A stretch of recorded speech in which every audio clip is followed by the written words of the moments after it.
É muito interessante como nós temos uma tendência de brigarmos com os outros, porque os outros têm religião diferente da nossa. Ah, porque minha mãe é da igreja A e eu sou da igreja B. Ah, porque meu irmão é da A, da Z, da X e eu sou da H. Sogra também, às vezes, tem religião diferente. E a gente adora criar problema exatamente porque as nossas religiões não são idênticas, como se isso fosse um problema. Mas se nós formos olhar na essência das religiões, no coração de todas elas, existe a mesma mensagem em todas as religiões.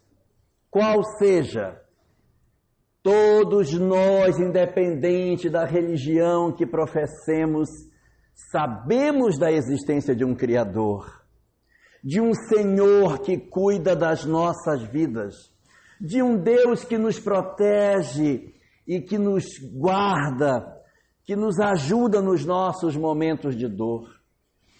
Todos nós sabemos, em função da religião que professamos, que possuímos algo em nós que sobrevive à vida do corpo. Chama de alma, chama de espírito, chama do que quiser, mas tem um treco na gente que vai sobreviver à morte física. E esse algo de nós, essa fração espiritual de nós, vai ter do lado de lá da vida uma existência que não é mais a existência física. Pela religião que a gente tiver, nós vamos todos saber que existe um código de conduta ao qual todos nós estamos sujeitos, um código de comportamento que nos dita que nós devemos amar as pessoas, que nós devemos cuidar uns dos outros, um código que diz que nós devemos ter uma relação saudável com o Criador, que devemos, de uma forma ou de outra, procurarmos as nossas conexões com Deus. E essas mesmas religiões, independente de quais sejam elas, ainda nos dizem que todos nós, variando de caso para caso, todas elas dizem que após a morte, as almas serão julgadas por esse código de conduta. E aquelas que tiverem obedecido aos princípios do amor, irão encontrar a felicidade. E aqueles que não tiverem encontrado na sua vida oportunidade de fazer aquilo que o código de conduta das suas religiões diziam, não irão ficar bem no mundo espiritual. Ou seja, não importa qual religião seja, existe essa convergência de pensamento. Elas pensam diferente em relação a rituais, a isso ou aquilo, mas o cerne das religiões, o ponto mais interno das religiões, é muito parecido, que é uma proposta de você procurar viver de maneira digna, para que depois da morte você consiga ter a capacidade de usufruir a felicidade espiritual. Isso é comum nas várias religiões, mas impressionantemente nós gostamos de discutir e ao invés de buscarmos a semelhança que existe entre as religiões, a gente fica brigando por conta de vírgula, e fica numa briga com o outro por conta de uma vírgula. Aí tem uns que dizem assim, não, porque Jesus, quando falou com o bom ladrão, disse, em verdade vos digo, vírgula, ainda hoje encontrarás comigo no paraíso. Aí o outro diz, não era. Era em verdade, vos digo ainda hoje. Encontrarás comigo no paraíso, mas não é hoje, a verdade é que é hoje, aí vem a vírgula, aí a gente fica brigando por conta disso, quando no original não tinha vírgula, porque nunca teve vírgula em lugar nenhum, porque o grego não tinha vírgula nem antes nem depois, aí vão morrer brigando sem saber. E aí a gente vai esquecendo de fazer o que é importante, se perdendo na periferia do que tem que ser feito, e se atrapalhando nas próprias pernas, e se dividindo entre nós, nos dividindo entre nós próprios, teimando uns contra os outros e nos agarrando nas diferenças que nós temos, quando nós deveríamos juntar forças para que nós pudéssemos juntos realizar o trabalho extraordinário que precisa ser feito contra uma doutrina que esta sim é uma doutrina perigosa. É uma doutrina que o Espiritismo entende que seja a sua doutrina inimiga. A doutrina... Se assustou? É a doutrina inimiga do Espiritismo e, segundo a obra de Kardec, nós devemos lutar para combater essa doutrina. Esta doutrina chama-se, na falta de uma outra expressão, o nome dela é materialismo. Esse é o grande problema, porque o materialismo é a leitura de mundo que nega tudo isso que eu falei.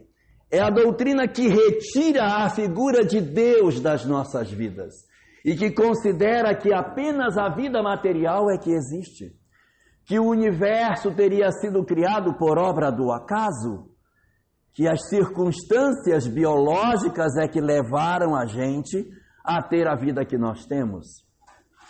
É esse mesmo materialismo que vem dizer para nós que nós não temos nenhuma parte espiritual e que, vindo a morte, tudo se acabaria. É essa mesma doutrina, esse mesmo materialismo que fala que não existe a necessidade de um código de conduta, porque, a bem da verdade, eu não preciso ter uma regra de bom proceder, porque não existe nenhuma consequência amanhã. E é esse mesmo materialismo que diz que ninguém vai ser julgado de coisa nenhuma e, portanto, por que não? Por que não? É esta doutrina que escancara diante de nós as expressões mais infelizes do comportamento humano, porque propaga o desamor, propaga a falta de capacidade de verdadeiramente nós entendermos o sentido da vida e, mais propriamente, compreendermos a razão pela qual nós renascemos. O materialismo é, na leitura da doutrina espírita, a grande raiz dos diversos males que a nossa humanidade atravessa. Porque, enquanto nós sintonizamos as nossas experiências na perspectiva da imortalidade, na existência de um Deus e de uma conduta que nós devemos ter para que nós consigamos ser felizes espiritualmente, fica muito mais fácil para nós superarmos as dores que o mundo nos apresenta. Mas, sem a ideia de um Criador, sem a leitura da existência da alma, como as dores se tornam muito maiores para nós. A desesperança toma conta dos nossos dias. E isso produz em nós inúmeros sentimentos infelizes, que podem provocar nas almas diversos comportamentos que desembocam na depressão, nas angústias, no sentimento do vazio existencial, porque a vida não tem nenhum propósito. Segundo essa leitura, a vida não teria sentido.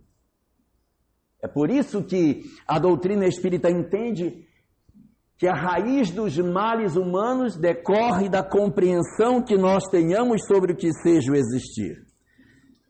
Quanto maior a compreensão do homem sobre a grandiosidade da vida no sentido espiritual, mais fácil se torna superar as dificuldades que a gente tem. Porque quando nós temos apenas a leitura terrena das coisas, tudo fica grande. Quando eu tenho uma perda, essa perda parece enorme. Quando eu tenho um dissabor, esse dissabor parece imenso. Quando alguém me fere, esse ferimento é profundo. Quando eu envelheço, isso me torna muito mais infeliz, porque eu digo, nunca mais serei jovem de novo.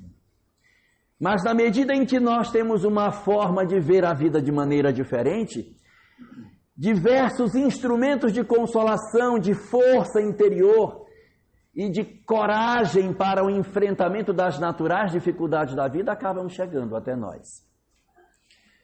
E exatamente por isso, olhando o comportamento que o materialismo produz dentro da nossa sociedade, é possível que a gente compreenda que existe dentro da nossa vida 4 consequências que o materialismo produz em nós.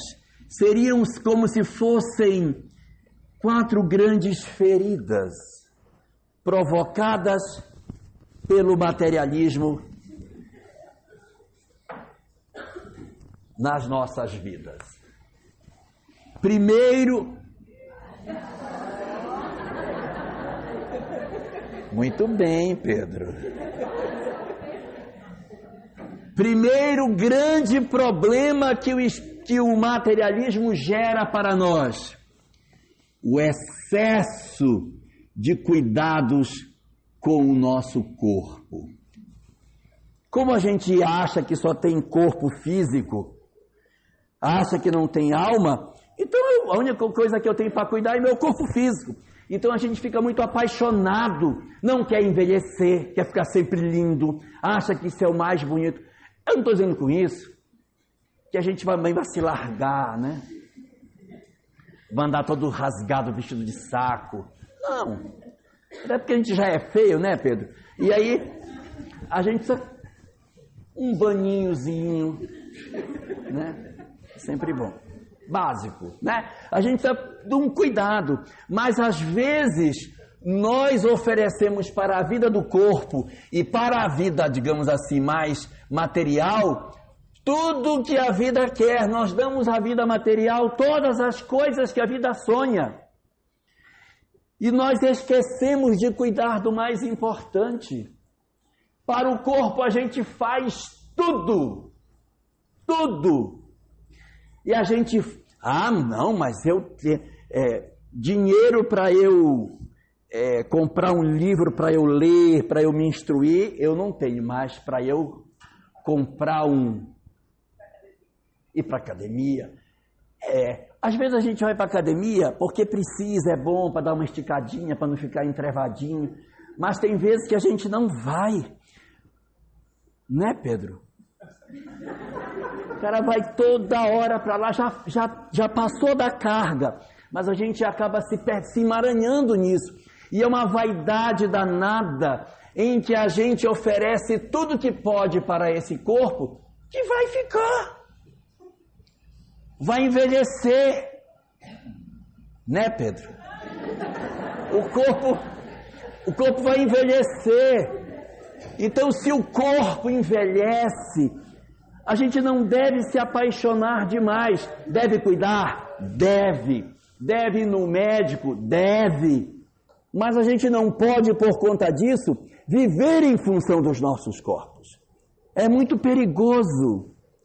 Porque a gente acaba achando que nós somos eles. E nós não somos o corpo. Quando chega na hora da morte, conta a doutrina espírita que a gente se desdobra do corpo e vai viver a vida espiritual. Mas quem nunca pensou que não é corpo, quem nunca pensou que é espírito, quando chega na hora da morte, não é castigo de Deus, mas é uma consequência natural, tem dificuldade para deixar, porque ele acha que ele é o corpo. Aí vem a morte, não, mas eu estou morto, mas eu estou vivo. Como é que pode? Não, eu estou vivo, mas ele não consegue com facilidade se desprender para viver a vida espiritual. E pode, por conta disso, permanecer ligado ao corpo exatamente pelos dramas que a gente tem e que dificultam essas coisas. Então esse é o primeiro grande problema que a questão do materialismo gera para nós. Segundo grande problema que a gente tem, os bens materiais. Como a gente acha que felicidade é o que tem do lado de cá, então, para eu ser feliz, eu tenho que ter muito. Quanto mais eu tiver, mais feliz eu sou. E aí as pessoas postam no Facebook e é aquela coisa. Tem um pessoal que fica tão desesperado porque todo mundo viaja, põe no Facebook a viagem. Estou em Paris. Aí, puxa, só eu que não viajei. Aí vem o outro. Estou na Europa, viajando pela Alemanha. E, puxa, aí tem gente que fica tão agoniado que vai para frente da van e bate aquela foto.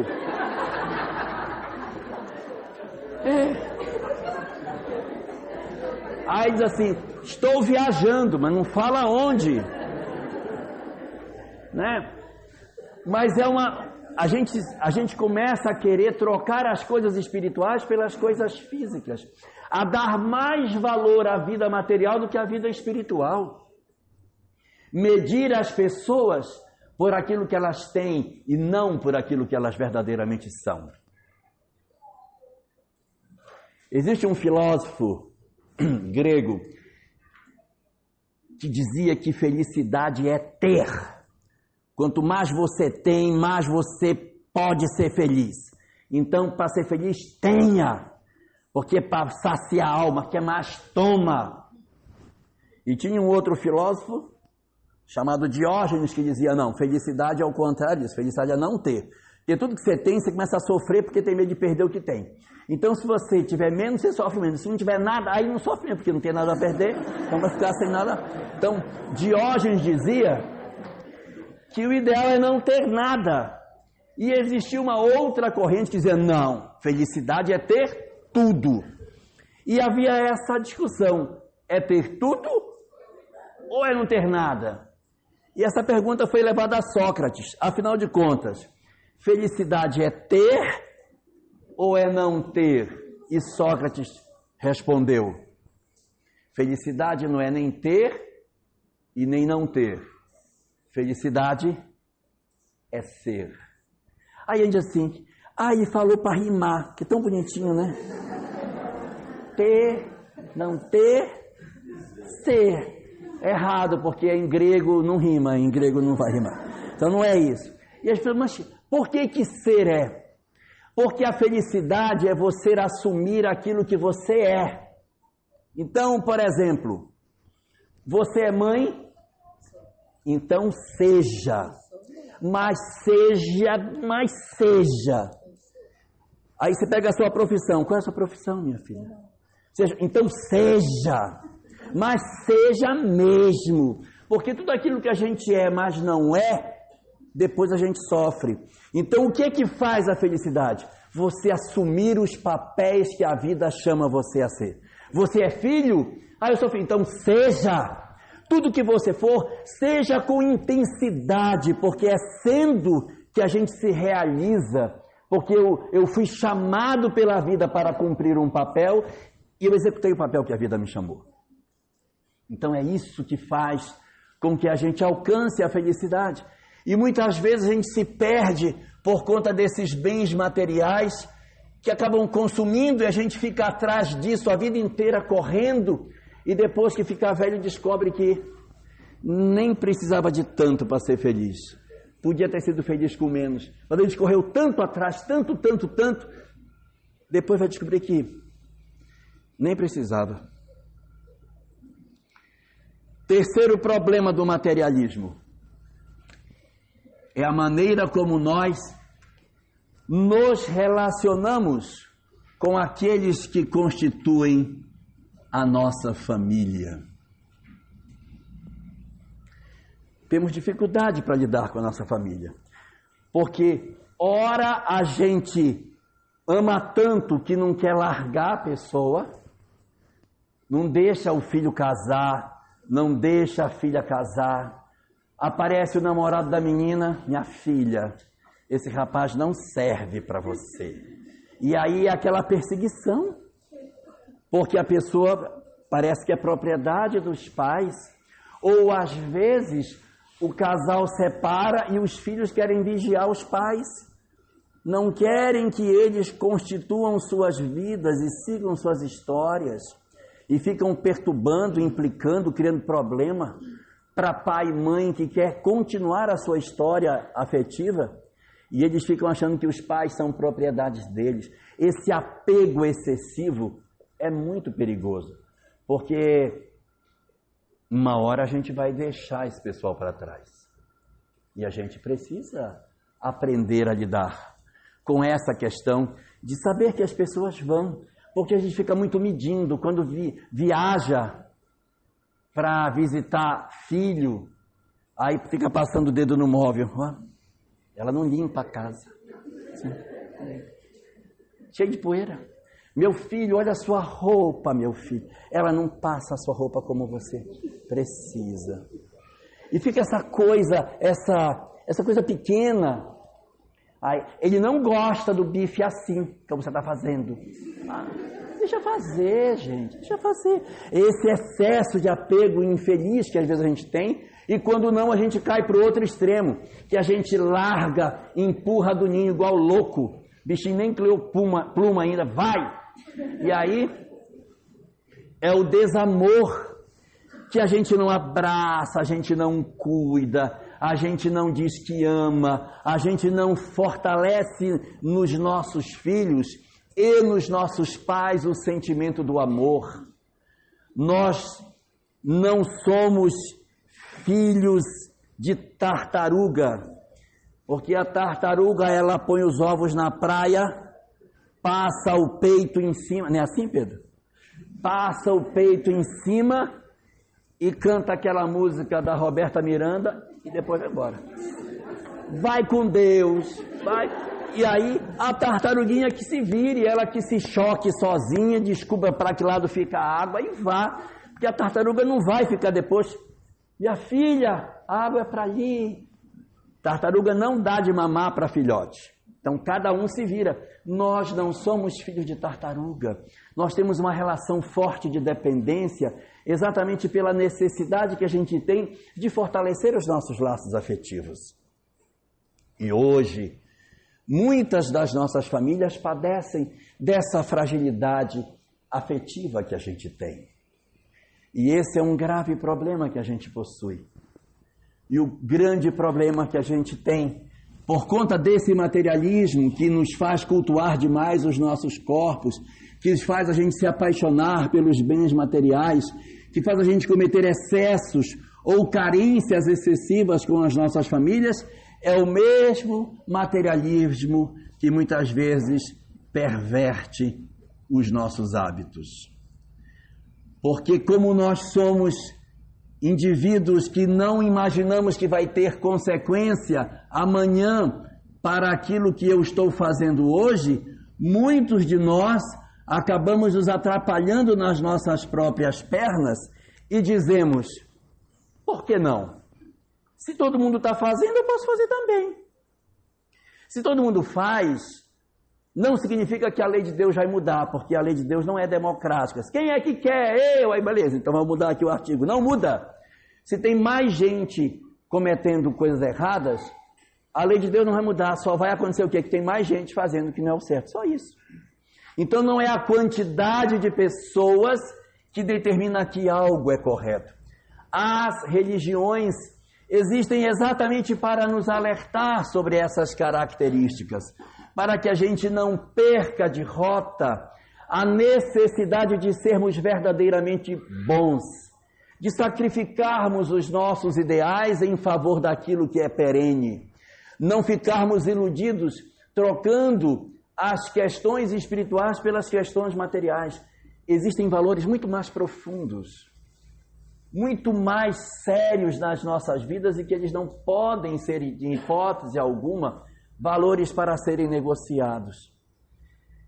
E às vezes o materialismo acaba nos empurrando para essa direção. Não tem nada depois, não tem vida após a morte. Só tenho aqui para ser feliz. Para ser feliz, minha filha, se jogue, porque a fila anda. Se jogue.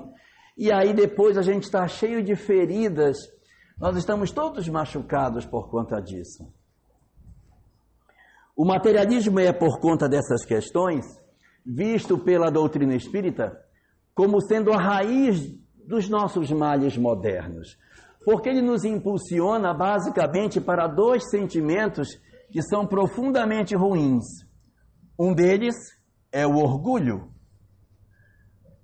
e o outro é o egoísmo.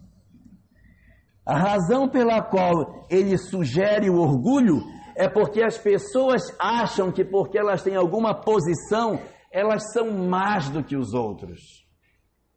Porque de repente ela alcançou uma posição de destaque na sociedade e só tem a matéria, não tem nada depois, então eu acho que eu sou mais do que as pessoas. Eu humilho os outros. Eu acho que eu nunca vou precisar de ninguém. Que eu sou mais do que as pessoas. E isso é muito perigoso, porque a gente comete muitos erros na crença de que nós somos melhores do que os outros. Nós todos somos absolutamente iguais.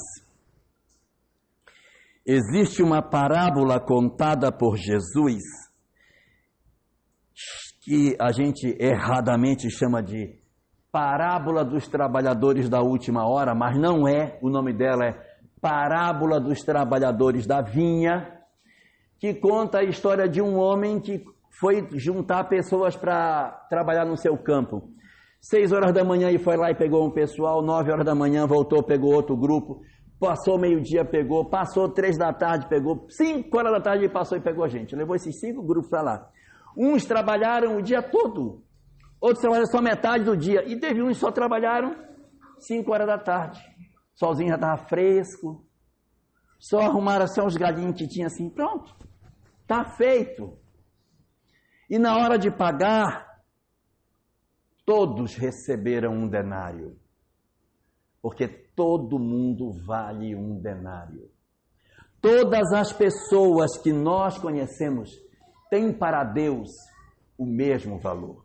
E às vezes a gente acha, isso aí é um pobre coitado, ele vale um denário. Você passa na rua, tem um cara debruçado em cima de um camburão de lixo, revirando, procurando comida para comer, vale um denário. E você também vale um, você não vale 2, você vale 1 também.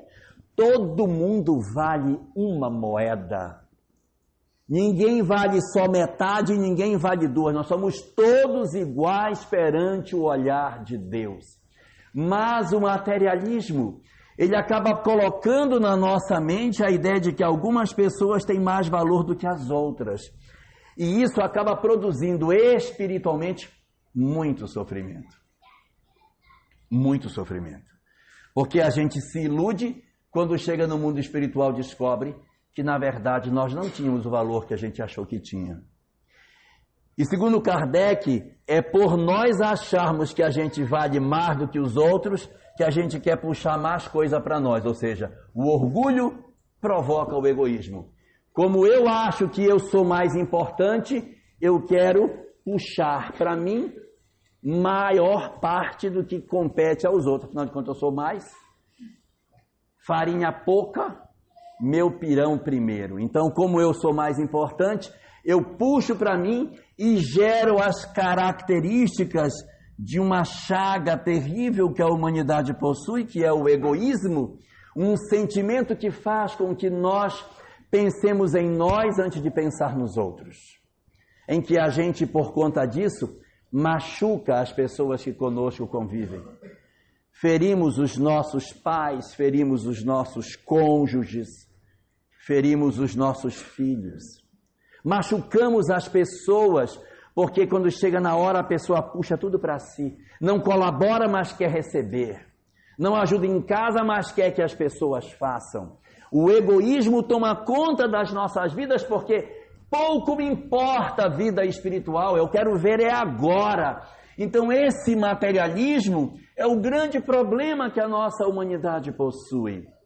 Porque ele destrói as nossas crenças, independente de qual religião seja, e joga tudo para o presente. É exatamente por esse materialismo que as pessoas querem ser felizes agora. Elas querem ser felizes aqui. Então elas querem ser a pessoa mais bonita, elas querem ser a pessoa mais rica, porque toda a felicidade está no presente. Não tem nada para depois. Essa visão de mundo de que tudo acontece do lado de cá faz com que as pessoas se desesperem, porque elas não têm toda a beleza que elas gostariam de ter. Elas não têm todo o glamour que elas gostariam de ter. E o que é pior, as redes sociais ainda deixam isso pior ainda. Porque a pessoa até que ainda se achava bonitinha, mas ela entra na rede social, aí diz assim, eu sou é feia, bonita é a fulana, aí olha a foto dela no Instagram. Agora o ser humano que está lá no Instagram nunca tomou uma tigela de açaí, nunca tomou. Com farinha, nunca sentou e comeu assim uma pratada de tambaqui assado, não comeu, só come aquelas coisinhas, só come uma fome miserável, e ainda por cima a foto toda mexida lá no CorelDRAW. Tira essa gordurinha daqui, mexe, às vezes fica com o olho maior que o outro, porque mexe em tanto que...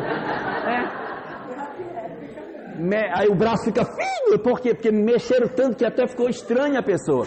Mas, essa que eu quero ser igual fulana. E a gente sofre. Por quê? Porque nós transferimos para o presente toda a nossa condição de felicidade. Nós queremos ser famosos, ricos, lindos, eternamente jovens. Não é assim. A vida não é dessa forma. Nos revelam todas as religiões, catolicismo, protestantismo, budismo, islamismo, judaísmo, cristianismo, espiritismo, mais o que vocês quiserem, que a vida não é a vida do corpo, que a vida é a vida espiritual, que é essa que é a verdadeira vida, que os valores verdadeiros nossos não estão do lado de cá, estão do lado de lá.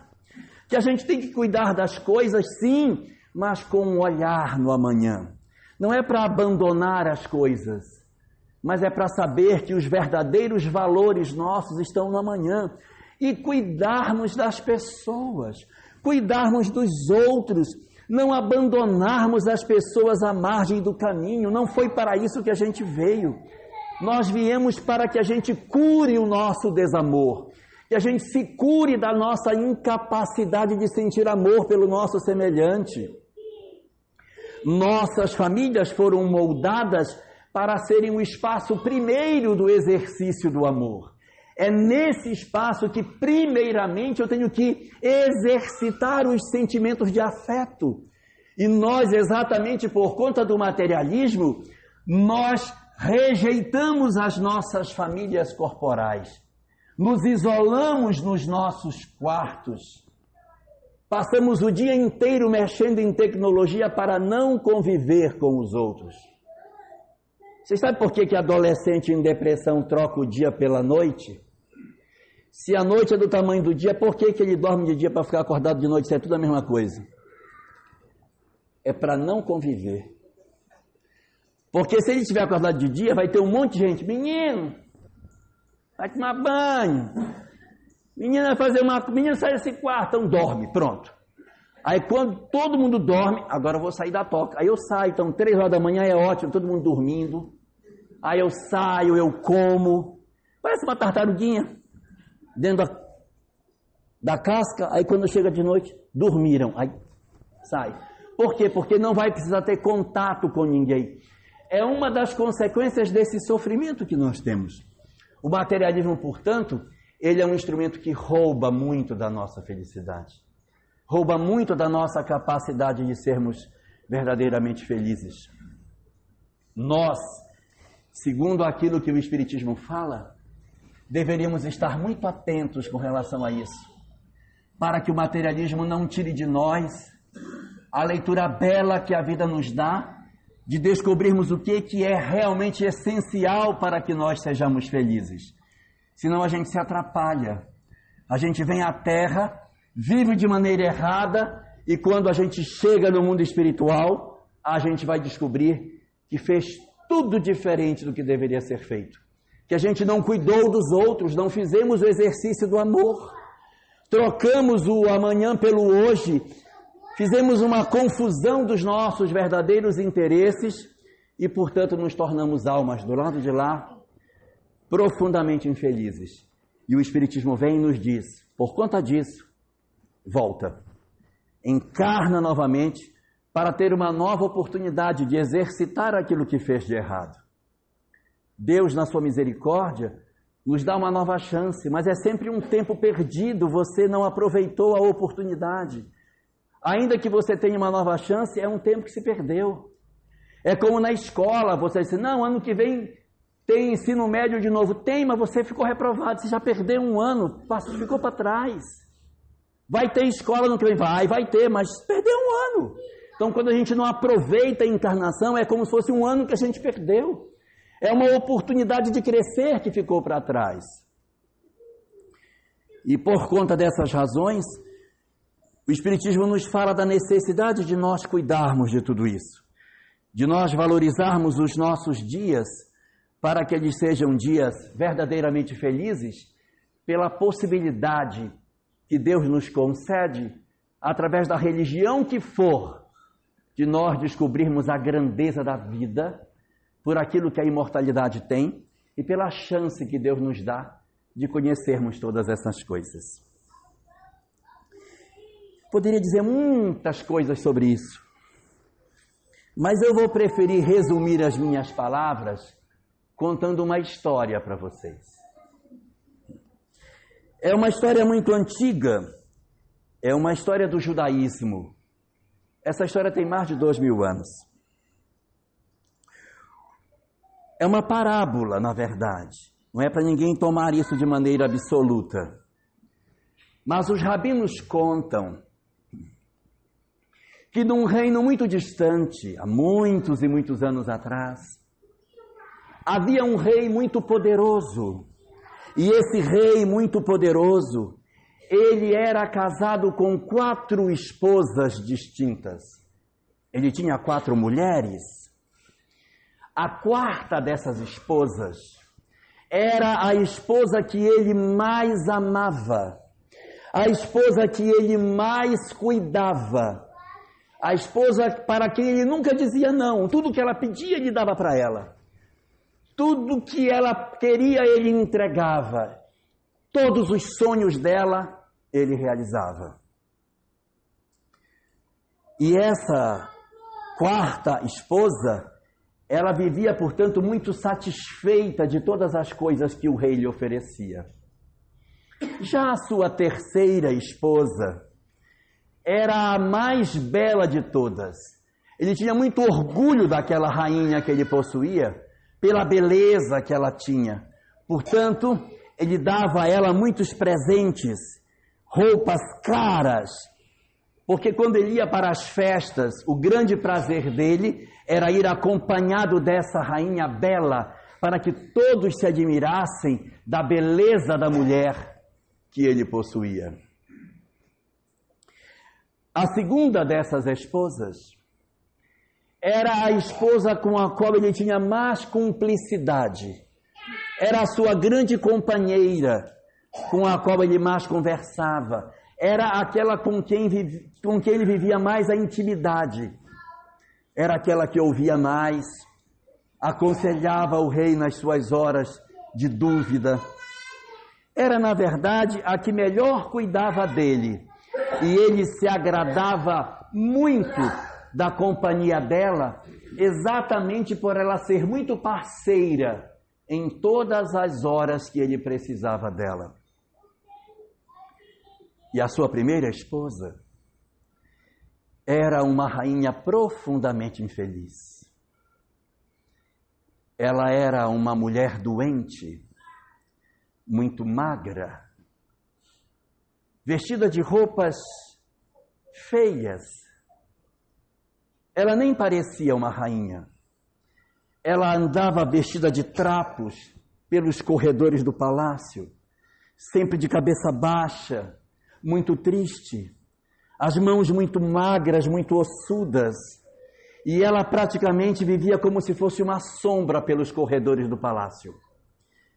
Ele, na verdade, não dava muita atenção a ela.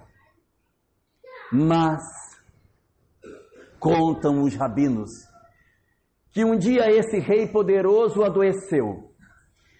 Ficou muito doente e chamou os seus médicos. E os médicos, chegando no palácio, foram analisar a saúde do rei e disseram: Senhor, majestade, o senhor tem poucas horas de vida. A sua doença vai lhe levar à morte ainda essa noite. O senhor não vai sobreviver. Façam alguma coisa, senão não tem como. O senhor vai morrer. Não é possível, estou lhe dizendo. O seu quadro de saúde vai piorar de maneira muito drástica nas próximas horas. Acelere as providências que o senhor tiver para que o senhor consiga se despedir das pessoas. Porque, na verdade, dessa noite o senhor não vai passar. O rei ficou muito apavorado. E próximo da cama havia uma sineta, ele bateu a sineta e entrou um dos seus servos. Pois não, majestade, ele disse, mande chamar a minha quarta esposa, eu quero falar com ela. Ela entrou no quarto, sorridente, muito alegre. Oi, meu rei, o senhor trouxe mais alguma coisa para mim, daquilo que eu lhe pedi? Ai, que bom que o senhor me chamou, é algum presente novo? Me diga o que é. E ele disse, na verdade, é uma coisa nova, mas não é bem um presente. E não é para eu lhe dar, eu vou pedir uma coisa de você.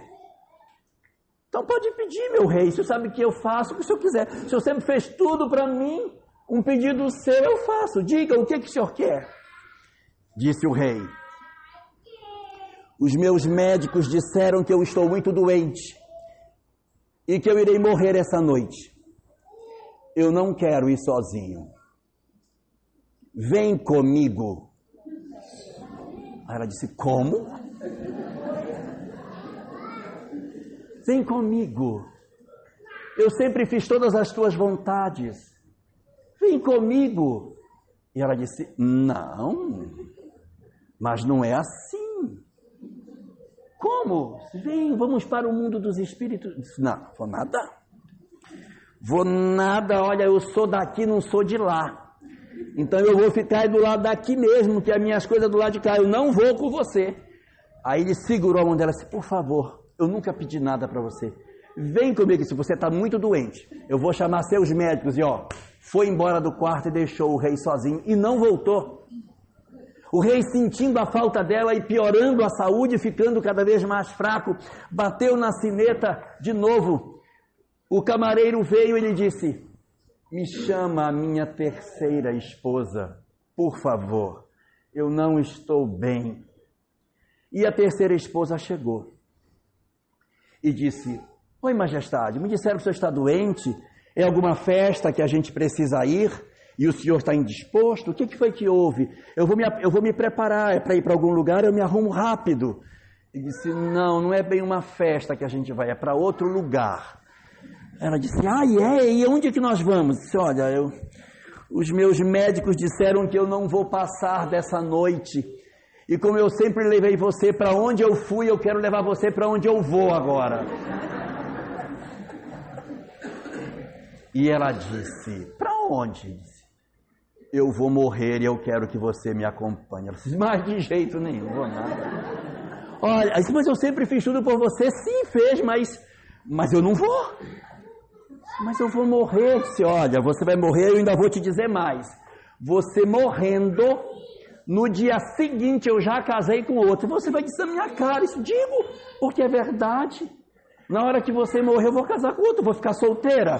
Eu vou atrás de outro marido, no dia seguinte eu já estou casada. Disse, meu Deus. Eu disse, não, nem venha com essa, porque eu não vou lhe atender. E fugiu do quarto. ele começou a se sentir ainda muito mais mal. Com dificuldade foi procurando a sineta, já sentindo a morte se aproximando, bateu na sineta. O camareiro veio e ele já quase sem fala, balbuciou no ouvido do camareiro: chama minha segunda esposa, eu estou muito mal, eu estou morrendo. O camareiro às pressas saiu para trazer a sua segunda esposa, ela entrou. Meu Deus, você está muito pálido, e rapidamente trocou os lençóis, colocou um travesseiro, procurou, traz água para ele, e começou a cuidar dele, ele queria falar: fique quieto, acalma, e foi ajudando para que ele melhorasse. Ele melhorou um pouco e disse: eu preciso falar uma coisa para você. Aí ela disse: o que é? Disse: você sabe que você sempre foi minha companheira em tudo, não é? Sei. Você sempre me seguiu em tudo, claro. Você sempre foi a pessoa que esteve ao meu lado em todos os momentos. Sim, é verdade. Você é a grande companheira da minha vida. Claro que sou. Pois é. Eu vou te pedir uma coisa. Você pode pedir. Você sabe que eu estou com você porque daí vier. Isso aqui eu vou morrer. E eu queria que você continuasse me acompanhando. Eu disse: mas como assim? Não entendi essa parte. Mas não é que eu vou morrer, eu quero que você siga comigo. Eu disse: mas não vou mesmo. Olha só, presta atenção. Eu amo você demais. Mas eu não vou não. O máximo que eu posso fazer é cuidar de você, aqui do lado do seu leito, fazer um bom funeral, chorar a sua ausência, cuidar de todas as coisas, mas eu não vou não. Eu vou ficar. E ele começou a insistir. Ela disse: olha, eu estou achando que você está muito mal. Vou chamar os médicos para atender você, que você não está, você está muito pálido. E desapareceu. Ele ficou muito sozinho e não deu mais para tocar sineta nenhuma, porque a morte já estava chegando. E ele, com muita dificuldade, se agasalhou na cama esperando a hora final. Nessa hora, que ele estava já nos últimos suspiros, ele sentiu uma mão gelada, ossuda, passando por cima da mão dele.